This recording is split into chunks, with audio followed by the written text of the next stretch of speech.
오늘 오전에 이어서 말씀 듣겠습니다. 마가복음 8장 14절로 21절 본문을 대독하겠습니다. 제자들이 떡 가져오기를 잊었음에 배에 떡 한 개밖에 그들에게 없더라. 예수께서 경고하여 이르시되 삼가 바리새인들의 누룩과 헤롯의 누룩을 주의하라 하시니 제자들이 서로 수군거리기를 이는 우리에게 떡이 없음이로다 하거늘 예수께서 아시고 이르시되 너희가 어찌 떡이 없음으로 수군거리느냐 아직도 알지 못하며 깨닫지 못하느냐 너희 마음이 둔하냐 너희가 눈이 있어도 보지 못하며 귀가 있어도 듣지 못하느냐 또 기억하지 못하느냐 내가 떡 5개를 5,000명에게 떼어 줄 때에 조각 몇 바구니를 거뒀더냐 이르되 12이니이다. 또 7개를 4,000명에게 떼어 줄 때에 조각 몇 광주리를 거두었더냐 이르되 7이니이다.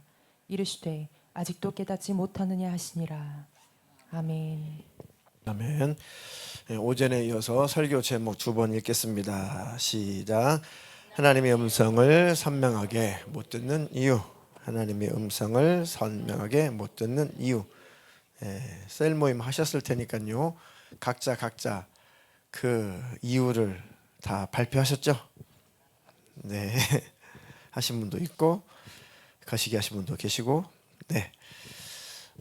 사람이 변화된다는 것. 사람이 변화된다는 것은 가능할까요? 사람이 변화된다. 예. 우리 광선이가 의미 있게 끄떡끄떡했습니다. 네. 우리 교우들 다 아니까. 흉이 아니라 너무 좋아서. 그지? 광선이 그 전과 후. 조금 더 성장하면 간증할 때가 있을 것 같습니다. 네, 또 드럼을 또 얼마나 또 신나게 잘 치는지. 네, 그렇습니다. 이렇게 하나님의 말씀으로 사람은 변화됩니다. 뭐 신이 된다는 것이 아니라 정말 그 전과 그 후, 예수님 만나기 전과 만나고 난 후 뭔가 본질이 달라지는 것입니다. 그것이 뭐가 달라지냐면 우리의 가치관이 달라지는 거예요. 또는 인생관이 달라지는 겁니다. 난 어디서 왔지? 또 난 어디로 가는 거지? 난 무엇을 해서 살아야지? 이 질문에 대한 분명한 답을 할 수 있게 되는 것입니다. 우리 삶이 허무한 인생인 줄 알았는데 가치 있는 인생이구나. 이렇게 우리 인생관도 바뀌게 됩니다. 자, 그럼 우리의 인격의 변화도 일어나는 겁니다. 사람이 변화된다는 것은 어찌 보면 우리의 인격의 변화죠. 가치관이 변화가 되면 당연히 우리의 말하는 것, 행동하는 것, 생각하는 것, 또 마음에 품는 것, 이런 인격적인 변화, 전 인격적인 변화가 당연히 일어납니다. 한번 뭐 변화가 일어났다고 해서 완벽하진 않지만 계속해서 거듭 또 주님을 닮아가는 것이죠. 자, 그 인격이 변화 된다는 것은 또 우리의 생각, 우리의 마음의 작용입니다. 그러니까 생각과 마음이 변화되는 것이 진짜 인격의 변화죠. 소위 속사람이 변화되는 것, 이것이 바로 하나님이 기뻐하시는 온전한 변화입니다. 근데 무엇이 그러면 생각과 마음을 본질적으로 변화시키는 건가? 우리 생각, 우리의 마음을 본질적으로 변화시키는 것은 오직 말씀입니다. 물론 하나님께서 때때로 어떤 채찍질을 하시고 인생 속에 징계를 통해서 우리가 변화되기도 해요. 그런데 사실 하나님께서 채찍 귀감에 되는 정말 교훈되는 관증을 오래 전에 들었습니다. 개척을 준비하면서 한 주인가 주일날 그 교회 방문해서 한번 예배도 드려보고 했는데 그 내용이 기억나요. 이분이 참 힘들고 어려운 그런 과정을 많이 겪었습니다. 아주 뭐 자녀들도 이제 한 명도 아니고 2자녀나 제 기억으로는 이제 못 산다, 이제 죽는다. 그렇게까지 그런 위기가 있었는데 하나님의 은혜로 또 살게도 되고 본인도 질병으로 참 힘들었었는데 또 하나님의 은혜로 또 살기도 하고 하여튼 인생 자체가 참 어떻게 그럴 수가 있을까.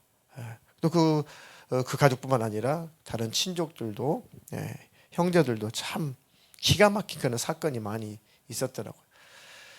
그리고 나서 이제 하나님의 뜻이 있어서 목회를 시작했는데 그 많은 고난, 그 많은 고생, 그 많은 병치레 이런 것들이 지나고 나니까 이제 능력이 되고 은사가 되고 그 사명이 되는 거죠.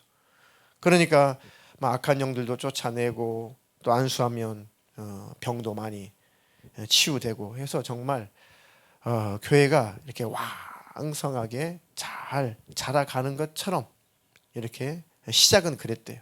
사람들이 소문을 듣고 많이 오죠.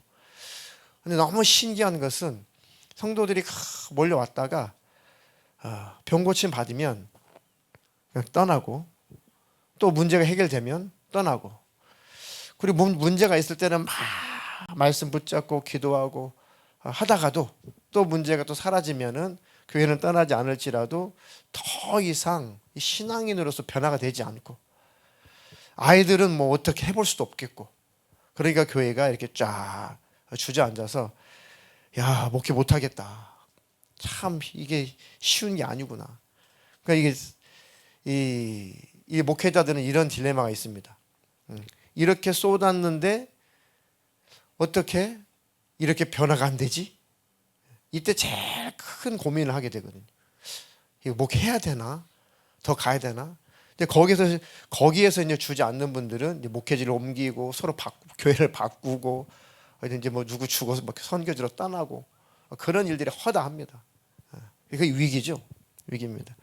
근데 다행스럽게도 이분은 기도하면서 이것으로 필요하지만 성령의 역사 능력 이게 너무 중요하고 필요하지만 이것으로 사람은 본질이 바뀌는 게 아니다. 이것으로 사람은 심령이 바뀌는 것이 아니다. 무엇으로 바뀔까 해가지고 하나님 지혜를 주셨는데 말씀이었어요. 말씀. 물론 열심히 기도도 하고 또 나름 성령의 역사도 인정을 하지만 그런 사역 위주로 하는 것이 아니라 말씀을 가지고 하다 보니 어린 아이들부터 변화되더라는 거예요. 어린 아이들이 말씀을 먹고 어린 아이들이 변화가 일어나더라는 겁니다. 그리고 이제 어른들은 좀 더디지만 어른들은 그만 굳어져 있으니까 더디지만 그래도 교인들이 변화가 일어나기 시작하더라. 참 제가 개척하기 전에 정말 그걸 저를 아주 공감을 했거든요. 정말 공감을 했거든요. 그 우리도 지금 주일날 셀 모임을 제가 오전에도 강조를 했지만 이거 강요해도 괜찮은 겁니다. 셀 모임 때 다를 때는 우리가 뭐 대화할 일 많잖아요. 그러니까 다른 얘기 할 시간 많잖아요. 근데 주일날 이 셀 모임 일주일에 한 번 모이는 이 셀 모임만큼은 정말 말씀을 가지고 나눠보자. 근데 그게 따분하고 그게 싫으면 왜 나는 말씀을 나누는 게 따분할까? 나는 왜 예수님 얘기하는 게 따분할까?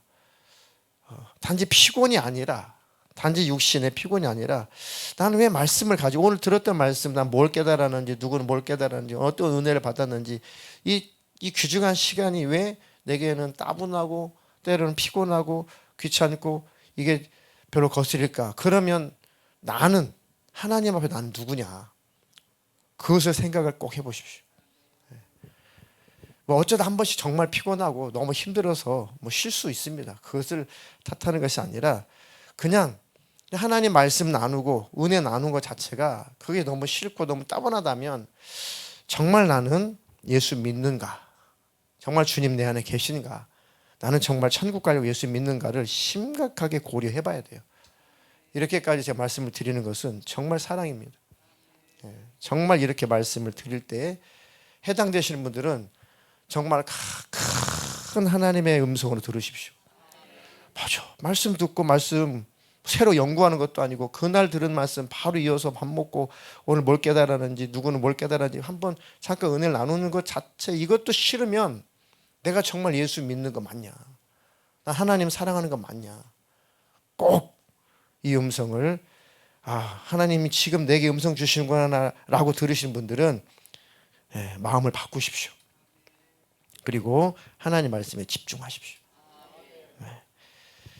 이 말씀을 충분히 여러분들께서 소화하실 수 있으니까 하나님께서 하게 하실 겁니다.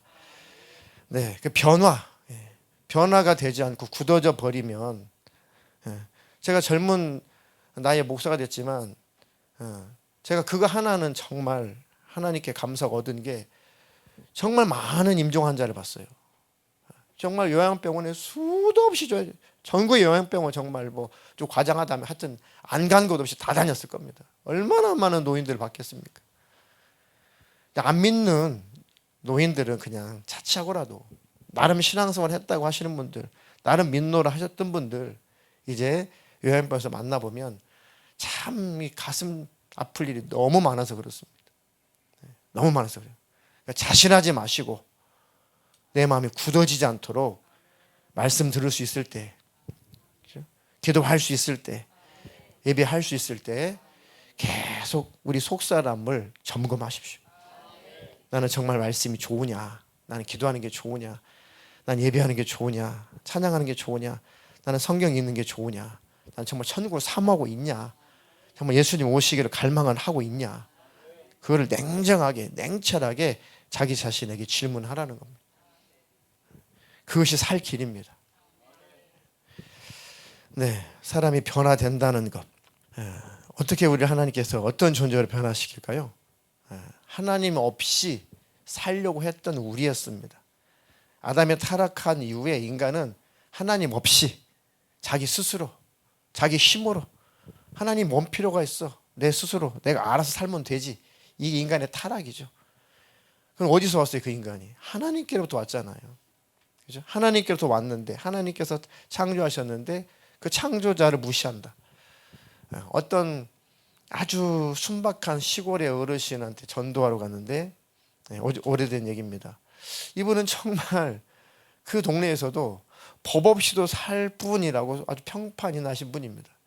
그러니까 참 이분한테 이 예수님을 전해주기가, 다시 말하면 죄를 깨달아야 아이고 나 죄인이구나, 그럼 어떡하지?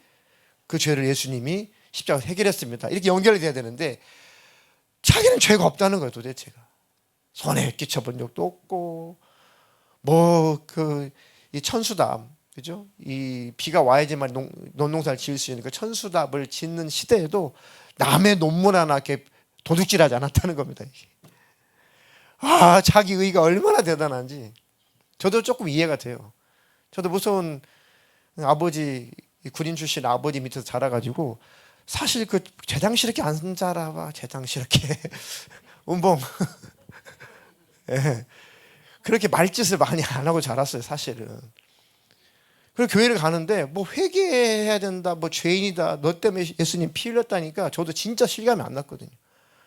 뭐 내가 그렇게까지 예수님이 나 때문에 십자가에 피 흘려 죽을 만큼 나는 죄는 아닌데 정말 그게 힘들더라고요. 그게. 그래서 저는 좀 이해를 했습니다. 그 어르신들. 어떻게 할까 하다가 이제 그 얘기를 했습니다. 어르신, 이 5대째 농사를 지으신데요, 그 지역에서. 근데 이 밭 이거는 어디서 생겨난 거냐? 조상으로도 물려받았대. 그럼 그 조상의 조상. 그러면 그 조상을 최고의 조상을 만든 그 신인데 그 신이 하나님이시다. 순진하시니까요. 그래요? 그렇구만요. 그렇습니다. 그리고 비가 와야 논농사, 밭농사를 짓는데 하늘에서 내리잖아요. 비 오게 그 원리를 만드신 분이 하나님이십니다. 그리고 비료주고 가꾸어도 농사가 뭐 어르신이 막 벼라든지 이런 밭에 있는 작물들을 어르신이 막 키웠나요? 그냥 관리만 했는데 컸잖아요. 그 모든 것을 주관하신 분은 하나님이십니다. 그리고 우리를 창조하신 분이 하나님, 만물을 창조하신 분이 그 하나님. 근데 그 하나님을 몰라보는 것은 죄 아닙니까? 그때 이분이 충청도 분이고 양반이신지라 아주 얼굴에 진짜 받아들이시더라고요. 그러면 안 되죠. 그러면 안 되죠. 그러면 안 되죠. 그러면 안 되죠. 그럼 배은망덕이죠. 이분이 이렇게 깨달으시더라고요. 그렇죠. 그 창조자를 몰라보는 것은 배은망덕한 거죠. 자녀를 낳습니다. 그 어르신에게 어르신의 자녀들이 정말 이렇게 뼈 빠지게 고생해서 논농사, 밭농사 지어서 학교 보내고 다 도시로 다 나가서 다 훌륭한 자녀들이 됐는데 찾아오지도 않아. 찾아오지 않을 뿐만 아니라 길거리에서 만났는데 아저씨 취급해. 그러면 어르신 마음이 어떻겠습니까? 그 충청도 말로 뭐 그 욕이 있던데 호로 새끼? 운봉이는 뭐라고 욕해? 안에 없어요? 알았어요. 그만할게. 하여튼 충청도 양반이시라 그런지 막 어우 뭐 그럴 수는 없다는 거죠. 그는 배은망덕이 어디 있냐. 그게 바로 창조자를 인정하지 않는 죄입니다. 그러니까 그렇게 접근하니까 죄의 개념을 깨닫더라고. 그렇구나. 그렇구나. 그리고 영접시키고 뭐 거지로 어떻게 되셨는지 시골 분이시라 잘 모르겠지만 이렇게 우리는 하나님 없이 또 살 것처럼 타락한 줄도 모르고 살았던 존재인데 죄를 깨달아 보니까 그 인생을 깨달아 보니까 이제 하나님 없이는 살 수 없다는 것을 알게 된 거죠. 하나님 없이는 살 수 없구나.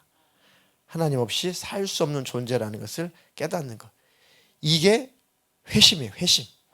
이게 본질적인 변화입니다. 그러니까 하나님 없이도 살 수 있을 것 같았던 내가 이제 하나님 없이는 살 수 없다. 하나님을 절대적으로 의지하는 하나님 의존적인 존재가 된 것. 이게 바로 회심한 겁니다. 이게 진짜 변화된 겁니다. 그리고 그걸 자기 부인이라고 해요. 나는 스스로 살 수 없는 거 맞다. 내 죄는 내가 해결할 수 없다. 내 죄는 오직 예수님만 해결하실 수 있다. 내가 스스로 영생을 누릴 수 없다. 내가 영생을 누릴 수 있는 것은 오직 예수님의 십자가 피 흘리신 은혜다. 아멘. 나는 주님을 한시도 떠나서는 살 수 없는 존재가 맞구나.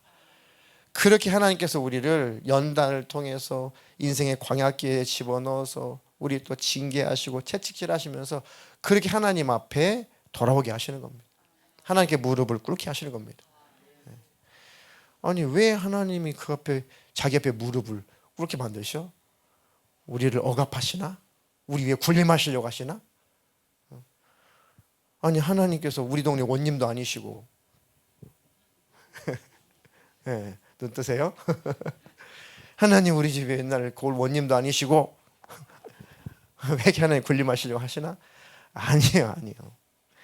아이가 집 나가면 불행할 뿐만 아니라 위험하죠. 잘못하면 죽을 수도 있습니다. 그러니까 하나님께서 하나님 앞에 돌아오게 하시는 것은 살려주려고, 지켜주시고 보호하시려고, 망하지 않게 하시려고, 결국은 지옥 가지 않게 하시려고 하나님께로 돌아오게 하시는 겁니다. 그 세월이 흐를수록 그 이치를, 그 진리를 확실하게 깨닫는 사람은 주님을 떠날 수가 없습니다. 그 세월이 흐를수록 이 진리 안에 거하시길 축복합니다. 요한복음 15장 5절로 6절 읽겠습니다. 나는 포도나무요 너희는 가지라. 그가 내 안에 내가 그 안에 거하면 사람이 열매를 많이 맺나니 나를 떠나서는 너희가 아무것도 할 수 없음이라. 사람이 내 안에 거하지 아니하면 가지처럼 밖에 버려져 마르나니 사람들이 그것을 모아다가 불에 던져 사르느니라. 아멘. 많이 인용했죠. 이 구절은 나는 포도나무다 너희는 가지다. 그가 내 안에 내가 그 안에 거하면 사람이 열매를 많이 맺나니 나를 떠나서는 너희가 아무것도 할 수 없다. 이것을 깨달은 겁니다. 이걸 깨달은 겁니다. 사람이 내 안에 거하지 아니하면 가지처럼 밖에 버려져 마르나니 사람들이 그것을 모아다가 불에 던져 사는다. 아담과 하와 이후에 인류가 하나님을 떠났습니다. 가지가 그 나무에서 떨어져 나가는 것처럼 하나님에게서 끊어졌습니다. 바싹바싹 마르죠. 심령이 공허하고 외롭고 고독하고 힘들고 짜증나고 스트레스 받고 왜 사는지도 모르겠고 인생 힘들죠. 그러니까 아무것도 낙이 없죠. 그 행복을 찾아보려고 돈도 벌어보고 공부도 해보고 뭣도 해보고 이것도 해보고 다 해보죠. 그런데 그런 사람들 치고 나는 인생의 행복을 찾았다. 인류 역사상 단 한 명도 없습니다. 한 명도 없습니다. 찾아라 그러고 죽었죠 다. 소위 세상에 성인이라고 하는 사람들도 그 길을 찾아서 여기까지 오긴 했는데 끝을 못 봤다. 시다르다. 그 부처도 그 제자들이 종교화 시킨 거죠. 사실은 그는 그 깨달음, 그 종교 깨달음, 그 교훈만 남겼지 자기를 신격화하라거나 우상시하라거나 그걸 종교로 만들려고 하지 않았습니다. 사실은 그 시다르타가. 근데 그 후세 사람들이 그걸 종교로 만들어낸 거죠. 근데 그도 결국은 난 원인은 알았는데, 인간이 불행하는 원인을 알았다. 그게 바로 욕심이었다. 그 욕심에서 벗어나는 게 해탈인데, 요것만 되면은 인간은 행복하다. 그런데 어떻게 해탈할지는 모르겠다. 그래서 죽었단 말이에요. 제자들아, 너희들은 그 길을 찾아라. 그게 도를 닦는 거예요. 그래요. 도. 그 길을 찾는 게 도를 닦는 거죠. 그러니까 산속에서 도를 닦는 거죠. 아무리 돈을 닦아도 안 돼. 되는 것 같은데 속세로 나오면은 또 금방 또 눈 돌아가고 안 됩니다. 거기까지 찾았는데 그렇게 할 수 있는 방법을 모르는 거죠. 그 진리가, 그 도가 예수입니다. 예수. 그냥 불쌍하죠. 참 그 노력은 가상하지 않습니까? 그 인도의 그 초원의 왕자로 태어나가지고 그 도를 닦아가지고 그 속세를 떠나가지고 한번 뭔가 인생 이치를 깨달아 보겠다고 그 노력이 얼마나 가상하냐고요. 대단하죠. 그럼 뭐합니까? 깨닫지 못하고 예수님 못 만나고 멸망의 길로 갔을 뿐이죠. 그 후대 사람들이 그것도 쫓아가겠다고 얼마나 불쌍하냐고. 답을 못 찾았는데 답이 있을 거라고. 그게 막이라는 이렇게 속여가는 겁니다. 잘못된 철학, 잘못된 종교 사상으로 그렇게 인간들을 미혹해 가는 겁니다. 우리는 예수 그리스도 십자가에 피 흘리신 그 은혜로 사는 거예요. 속세를 떠나는 것이 아니라 세상 속에서 그리스도인이 되는 것이고 세상 속에서 이기는 겁니다. 자, 세월이 흐를수록 하나님의 말씀, 그 인생의 이치를 잘 깨닫는 사람, 또 그렇지 못한 사람. 제가 셀 그 대신방 때 그 나이별로 그 별명이 있습니다. 나이별로 그 별칭이 있는데 이순이라고 하는 나이에 대해서 한번 말씀을 드렸습니다. 이순은 몇 세입니까? 이순 60이죠. 60. 네. 자, 30은요. 30. 막 지천명은 50이요. 30은 이립 설립자 해가지고 그러니까 이립입니다. 그러니까 마음이 이제 딱 서서 확고해져 가지고 움직이지 않는 나이가 30입니다. 그러니까 30이 되면 이제 이걸 영적으로 적용을 하게 되면 절대 도에서 벗어나지 말아야 돼요. 신앙의 길에서 이제는 마음이 움직이지 말아야 됩니다. 예수를 믿기로 작정했으면 이제 끝까지 갈 수 있는 나이가 30이어야 됩니다. 그 전에 돼야 된다는 얘기입니다. 그러니까 최소한 30이 되면 마음이 확고해져서 절대로 움직이지 않는 나이입니다. 그게 예수 믿는 우리에게는 더욱더 절실하죠. 30이 됐다면 이제 진리 안에서 말씀 안에서 견고해져야 되고 구원관이 뭔지 이 정도 분별은 확실해야 되고 신앙생활이 뭐 하는 거냐 그리고 인생은 뭐냐 이것을 확고부동하게 잘 세울 수 있는 나이가 세워야 되는 나이가 30 이전에 세워야 된다는 겁니다. 그러니까 최소한 30에는 다 이것이 세워져 있어야 된다. 이해가 되십니까?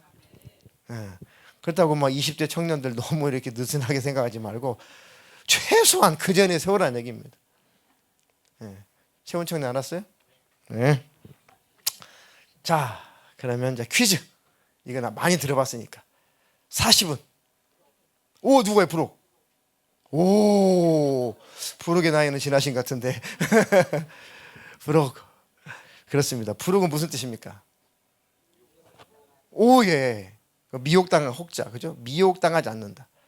이제는 세상에 휘둘리지 않는다는 겁니다. 이리 휘둘리고 저리 휘둘리고 이리 빠지고 사기당하고 저리 상하고 또 다단계에 빠지고 어제도 누구랑 다단계 얘기를 했었는데 하여튼 세상에 미혹당하지 않는. 자, 그럼 영적으로 적용을 해보면 우리가 영적으로 사기당하지 않는 겁니다. 영적으로 분별력이 있어서 이제는 미혹당하지 않을 나이가 40이다. 그러니까 40이 되기 전에 우리가 영적으로 견고해서 분별력이 있어서 사기당하지 말아야겠다. 참 이게 영적으로 이렇게 적용을 해보고 응용을 해보니까 참 의미가 있더라고요. 참 우리 그 선조들이 참 이 깨달은 지혜가 대단한 것 같아요. 자, 50이면 아까 막 불렀던 지천명, 50이 지천명이죠. 지천명은 안다는 거죠. 천명을 아는 겁니다. 하늘의 뜻, 하나님의 명을 아는, 하늘의 명을 아는 나이가 지천명입니다.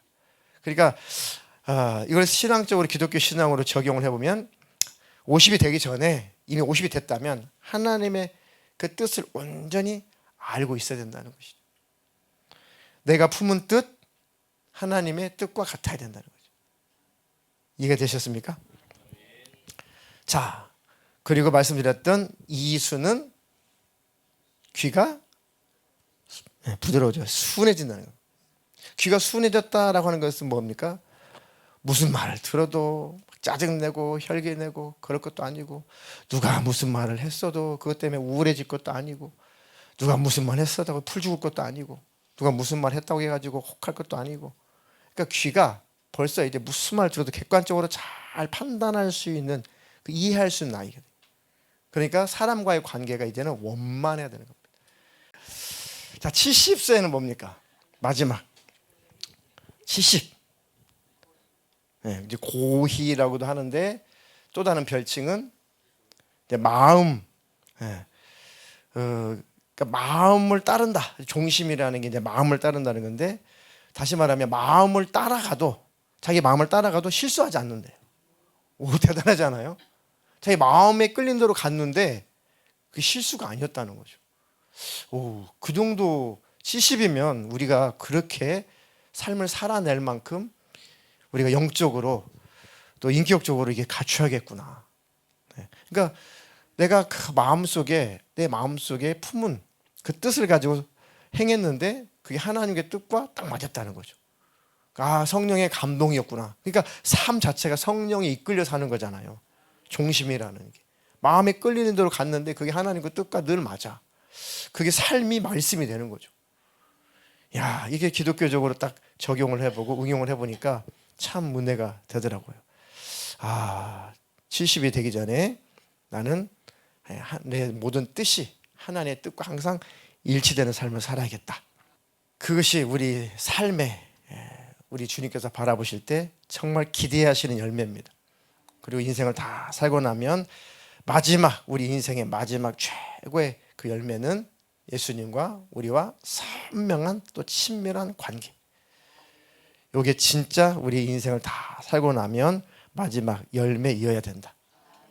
우리 가슴 속에 천국을, 그 예수님을 사모하는 마음을 가진 자, 그 사람으로 이미 만들어져 있어야 된다. 그러니까 그때 가서 그렇게 해야지가 아니라 미리 그 나이가 되기 전에 그렇게 되라는 것이죠. 자, 베드로후서 3장 8절로 13절 읽겠습니다. 사랑하는 자들아, 주께는 하루가 천년 같고 천년이 하루 같다는 이 한 가지를 잊지 말라. 주의 약속은 어떤 이들이 더디다고 생각하는 것 같이 더딘 것이 아니라 오직 주께서는 너희를 대하여 오래 참으사 아무도 멸망하지 아니하고 다 회개하기에 이르기를 원하시느니라. 그러나 주의 날이 도둑같이 오리니 그날에는 하늘이 큰 소리로 떠나가고 물질이 뜨거운 불에 풀어지고 땅과 그 중에 있는 모든 일이 드러나리로다. 이 모든 것이 이렇게 풀어지리니 너희가 어떠한 사람이 되어야 마땅하냐. 거룩한 행실과 경건함으로 하나님의 날이 임하기를 바라보고 간절히 사모하라. 그날에 하늘이 불에 타서 풀어지고 물질이 뜨거운 불에 녹아지려니와 우리는 그의 약속대로 의가 있는 곳인 새 하늘과 새 땅을 바라보도다. 아멘. 이 성경 구절이 마음에 드시나요? 네, 다행입니다. 사랑하는 자들아, 사랑하는 자들아. 얼마나 정감이 있습니까? 그죠? 내용은 굉장히 강력한 내용이고 굉장히 심각한 내용인데 사랑하니까 말한다는 거죠. 사랑하는 자들아, 주님께는 하루가 천년 같고 천년이 하루 같다는 이 한 가지를 잊지 마라. 주님의 약속은 어떤 이들이 더디다고 생각하는 것 같이 더딘 것이 아니고 오직 주께서는 너희를 대하여 오래 참으사 아무도 멸망하지 아니하고 다 회개하기에 이르기를 원하시는 것뿐이다. 예수님 못 오시는 것이 아니라 기다리시는 거죠. 그렇지만 주의 날이 어느 날 도둑같이 올 때가 있다. 그 날에는 이제 하늘이 큰 소리로 이제는 떠나가고 물질이 이 모든 이제 원소, 이 분자 이런 모든 물질이 뜨거운 불에 다 풀어지고 땅과 그 중에 있는 모든 일이 이제 다 드러난다. 이 모든 것이 이렇게 풀어지리니 그러면 그렇다면 너희는 어떤 사람이 되어야 마땅하냐? 네, 그렇죠? 그날과 그 시는 우리는 아무도 모르죠. 그 얘기는 지금도 내일도 주님 오실 수 있다는 근거니까. 그러면 지금 우리는 어떤 삶을 살아야 마땅하냐? 어떤 삶을 추구해야 되냐? 거룩한 행실과 경건함으로 하나님의 날이 임하기를 바라보고 간절히 사모하라. 이겁니다. 하나님의 날이 주님의 오시기를 바라보고 간절히 사모하냐? 그 사모하는 마음이 내게 있냐? 내가 주님 만나기를 사모하는 마음이 있냐? 내가 주님을 사랑하는 마음이 있냐? 그것을 늘 점검하라는 겁니다. 아까 말씀드렸죠? 주님이 언제 오실지에 집중하지 말고 주님과 나와 관계에 집중하라고. 그럼요. 이게 말세에 승리할 수 있는 비결입니다. 하나님의 날이 임하기를 바라보고 간절히 사모하라. 그 날에는 하늘이 불에 타서 풀어지고 물질이 뜨거운 불에 녹아지려니와 우리는 어떻게 돼요? 약속하신 대로 의가 있는 곳인 천국, 그 새 하늘, 그 새 땅을 바라보도다. 이렇게 살고 있으면 정말 신앙생활을 완성 중에 잘 가고 있는 겁니다. 네. 멸망할 일 없이 잘 가고 있는 겁니다. 그러니까 뭐 약관이든 뭐 지천명이든 그걸 다 잊어버리고 어쨌든 내 나이가 10대든 내 나이가 30대든 내 나이가 젊든 청년이든 아이든 예수님 꼭 붙들고 살라는 겁니다. 그런 사람으로 하나님께서 우리를 만들어내시려고 열심을 내셨어요. 창세 이후에 그런 존재를 우리를 만들어내시려고 열심을 내셨습니다. 그러니까 우리의 구원은 하나님의 열심으로 이루어진 거예요. 하나님 열심히 구원하신 겁니다. 그렇게 이제 우리가 구원받고 하나님의 자녀가 되어서 그 천국을 사모하는 자가 됐으니 이제 마음을 완악하게만 하지 마십시오. 마음이 굳어지지 않도록 잘 마음만 지키십시오. 그러면 됩니다.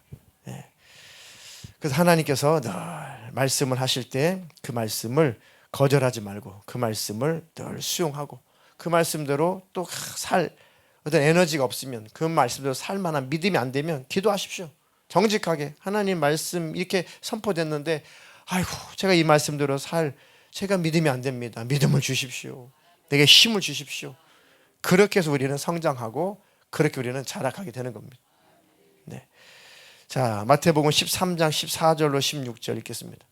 이사야의 예언이 그들에게 이루어졌으니 일러스되 너희가 듣기는 들어도 깨닫지 못할 것이요 보기는 보아도 알지 못하리라. 이 백성들의 마음이 완악하여져서 그 귀는 듣기에 둔하고 눈은 감았으니 이는 눈으로 보고 귀로 듣고 마음으로 깨달아 돌이켜 내게 고침을 받을까 두려워함이라 하였느니라. 그러나 너희는 눈은 봄으로 너희 귀는 들음으로 복이 있도다.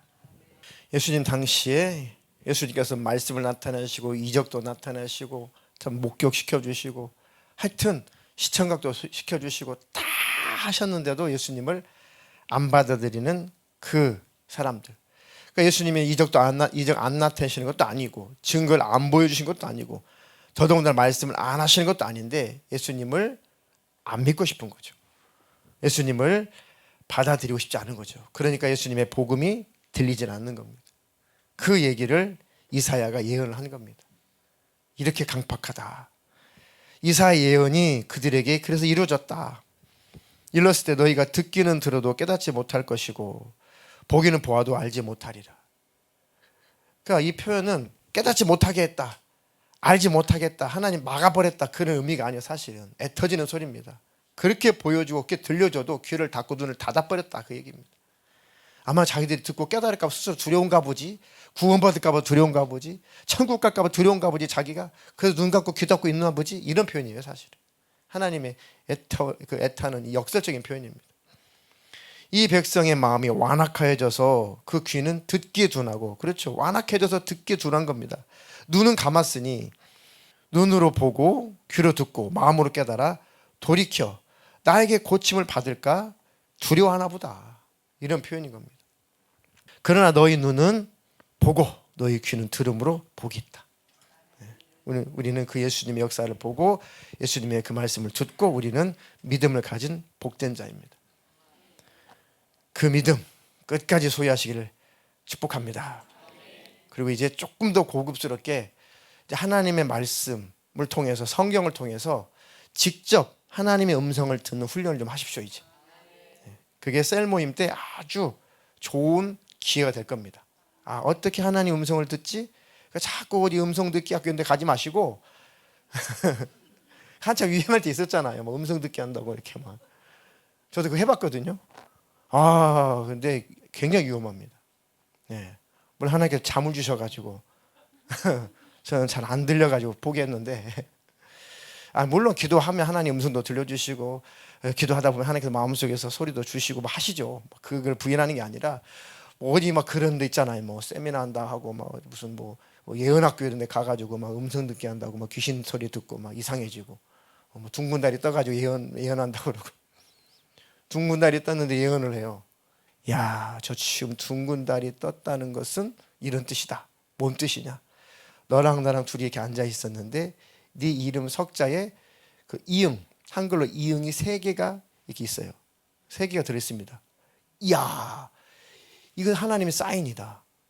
보름달, 저분 말고 지금 보름달 동그라미 네 이름 석자에 각 이름마다 한자 한자마다 이응 이응 이응 이렇게 하나님께서 지금 우리 증명하고 있는 거다. 하나님께서 너랑 나랑 지금 대화한 이 내용을 하나님께서 지금 보증해 주고 있는 거다. 이렇게 연결하더라니까요. 무당도 아니고 그게 뭐 예언학교니 뭐 그런 데 다니다가 그렇게 빠지는 사람을 직접 제가 봤습니다. 그 글을 직접 읽어봤습니다. 그러니까 그런 거 말고 진짜 하나님의 음성은 성경을 통해서 듣는 거라니까요. 다른 데 들으려고 하지 마시고 성경을 읽으면 그 말씀이 그냥 내게 주시는 거예요. 그냥 내 말씀으로 들으면 그게 들리는 겁니다. 근데 우리가 안 들으려고 하는 거죠. 내 말씀으로 그것을 적용을 안 하려고 하니까 안 들리는 것처럼 착각합니다. 그죠? 말씀 안 하시는 것이 아니라 우리가 안 듣는 거라니까요. 자, 좀 시간이 갔지만 출애굽기 20장 18절로 21절 마지막 읽겠습니다. 뭇 백성이 우레와 번개와 나팔 소리와 산의 연기를 본지라 그들이 볼 때 떨며 멀리 서서 모세에게 이르되 당신이 우리에게 말씀하소서 우리가 들으리이다. 하나님이 우리에게 말씀하시지 말게 하소서 우리가 죽을까 하나이다. 모세가 백성에게 이르되 두려워하지 말라. 하나님이 임하심은 너희를 시험하고 너희로 경외하여 범죄하지 않게 하려 하심이니라. 백성은 멀리 서 있고 모세는 하나님이 계신 흑암으로 가까이 가니라. 네, 이스라엘 백성들이 애굽에서 탈출해서 이제 시내산, 그죠? 시내산으로 도착을 했습니다. 그러니까 하나님께서 야, 첫째 날, 둘째 날 너희들 다 목욕하고 옷도 깨끗이 하고 3일째 되는 날 계명을 받으러 와라. 그래가지고 이제 그 채 3일이 돼가지고 하나님 앞에 이스라엘 백성이 쭉 가죠. 그런데 하나님께서 야, 거룩한 내 존전에 내 앞에 백성들이 오게 되면은 그들이 멸망해. 그 빛 앞에 다 죽어. 그러니까 거리를 두고 모세, 아론 너는 조금 더 가까이 와. 어느 정도 경계를 그어놓고 더 이상 그 경계로 넘어오지 못하게 해라. 그랬죠, 하나님. 그러니까 이제 하나님이 시내산에 강림하셔가지고 그 불꽃 가운데서 말씀하시죠. 사실 10계명을 모세가 올라가서 처음 받은 게 아니라 하나님께서 백성들에게 직접 말씀하셨죠. 원래는 10계명을. 나중에 모세가 돌판에 새겨온 거지만. 그래서 하나님께서 백성들에게 10가지 계명을 쫙 말씀하십니다. 그 소리를 듣고 이스라엘 백성들이 막 이 사지가 떨리는 겁니다. 그 위험 속에 하나님의 그 어미에 막 못 견디겠는 거예요. 그래가지고 하는 말이 뭇 백성이 방금 대독했던 뭇 백성이 우레와 번개와 나팔 소리와 산의 연기를 본지라 그들이 볼 때에 떨며 멀리 서서 모세에게 이르기를 모세 당신이 우리에게 대신 전달해주고 응? 그럼 우리가 들을 테니까 하나님께서 우리에게 직접 말씀하시지 않게 좀 해줘라. 우리가 뭐 죽을 것 같아. 이렇게 말하는 겁니다. 이해가 되세요? 하나님의 말씀을 직접 들으면 얼마나 반갑겠어요. 근데 이 죄인 입장에서는 하나님의 말씀이 너무 부담스러운 거죠. 또 너무 또 두려운 거죠. 그러니까 모세, 네가 대신 듣고 그 다음 우리에게 전달해줘. 그러면 들을 테니까. 그래서 안 듣는 거예요. 그래서 안 듣는 겁니다. 사람의 말로 취급해버리니까. 그죠? 그러니까 하나님의 말씀을 이제는 직접 성경을 통해서 듣는 훈련을 하셔야 됩니다. 그러니까 간증이 좋은 것인데 시간이 지나면 권위가 없어지는 게 그 사람은 그랬대로 끝나잖아요. 그러니까 점점점 권위가 없어지는 거죠. 사라지는 것이고 생각 속에 아무리 간증 많이 들어도. 그것처럼 모세야 네가 대신 전달해줘. 아우 하나님 말씀 듣기는 너무너무 힘들어. 이런 얘기입니다.